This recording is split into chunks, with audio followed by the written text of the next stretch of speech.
Assalamualaikum warahmatullahi wabarakatuh. Selamat berjumpa. Semoga kita semua dalam keadaan sehat dan dalam lindungan Allah Subhanahu wa taala. Selamat berjumpa kembali pada pembelajaran kimia kelas 10 dengan topik mengenal ilmu kimia bagian yang pertama. Pada pertemuan kali ini saya fokus membahas tentang hakikat ilmu kimia.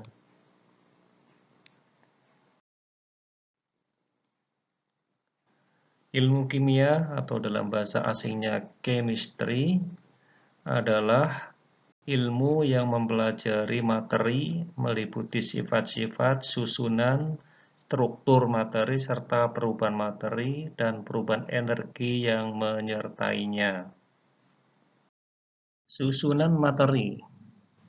Materi dibedakan atas materi murni yang disebut zat dan materi tidak murni yang disebut campuran.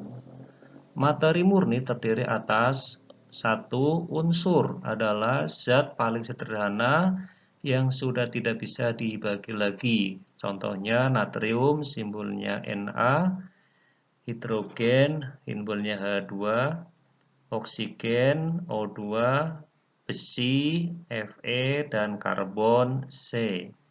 Yang kedua adalah senyawa, yaitu zat yang terbentuk dari gabungan beberapa unsur dengan perbandingan tertentu. Contoh senyawa adalah gas CO2, H2O atau air, dan CaCO3.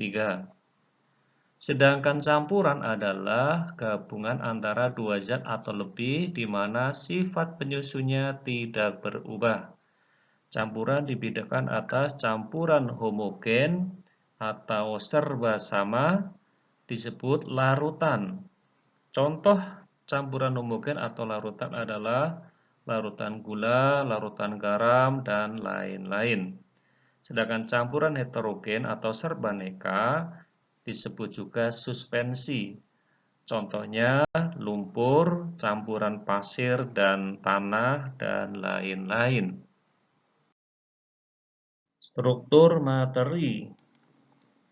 Struktur materi menjelaskan tentang ikatan yang terjadi antar atom sampai terbentuk molekul unsur atau molekul senyawa atau ion. Molekul unsur adalah molekul yang tersusun atas atom-atom yang sama. Contohnya O2, N2, H2, P4, dan lain-lain. Ini adalah contoh molekul H2. Kemudian molekul senyawa adalah molekul yang tersusun atas atom-atom yang berbeda. Contohnya CO2, H2O, CaCO3, dan lain-lain. Ini adalah contoh molekul CO2. Kemudian ion adalah atom atau gugus atom yang bermuatan listrik. Dia bisa bermuatan listrik disebabkan karena dia dapat melepas elektron atau menangkap elektron. Ketika dia melepaskan elektron, maka dia akan menjadi ion positif. Dan ketika dia menangkap elektron, dia akan menjadi ion negatif. Ini adalah contoh ion sulfat bermuatan listrik 2-. Sifat materi. Sifat materi yang pertama adalah sifat fisika yang dapat diamati tanpa mengubah zat-zat penyusun materi tersebut. Contoh dari sifat fisika adalah wujud zat, warna zat, kelarutan, daya hantar listrik, sifat kemagnetan, titik didih, dan titik lebur. Yang kedua adalah sifat kimia, yaitu sifat yang berhubungan dengan pembentukan zat baru. Misalnya sifat mudah terbakar, kemudian mudah mengalami korosi, kemudian sifat mudah bereaksi atau reaktif, kemudian sifat beracun, dan lain sebagainya. Perubahan materi. Perubahan materi dibedakan atas yang pertama perubahan fisika adalah perubahan yang tidak menghasilkan zat baru. Contohnya lilin meleleh, es mencair, kapur barus menyublim, air menguap, dan lain sebagainya. Ini contohnya ketika kalian makan es buah. Tentunya es mula-mula padat, setelah diaduk-aduk dicampur dengan air akan menjadi mencair. Ini adalah perubahan air ketika direbus berubah menjadi uap. Yang berikutnya adalah perubahan kimia. Adalah perubahan yang menghasilkan zat baru akibat adanya reaksi kimia.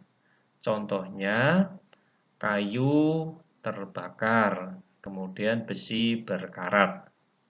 Ini adalah ketika kayu terbakar menghasilkan zat baru berupa abu, asap, dan zat-zat lainnya. Ini adalah ketika besi berkarat menghasilkan karat besi yang sifatnya tentu tidak sama dengan besi murninya. Baik, kita lanjutkan dengan manfaat ilmu kimia. Dengan kita belajar kimia, kita diharapkan yang pertama dapat memahami alam beserta prosesnya. Sebagai contoh, pada saat kita bernafas, oksigen akan masuk ke dalam tubuh. Di dalam tubuh, oksigen akan mengalami proses pembakaran agar dihasilkan energi.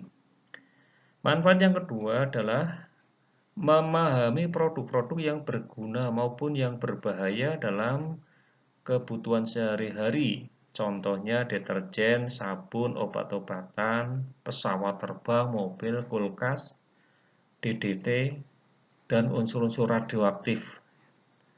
Kemudian yang ketiga adalah pembentukan sikap ilmiah dalam memecahkan masalah secara sistematis. Jadi dengan kita belajar ilmu kimia diharapkan kita memiliki sikap ilmiah yang nanti kita lanjutkan dengan materi tentang metode ilmiah. Baik, untuk sementara cukup sampai di sini dulu. Semoga bermanfaat. Assalamualaikum warahmatullahi wabarakatuh.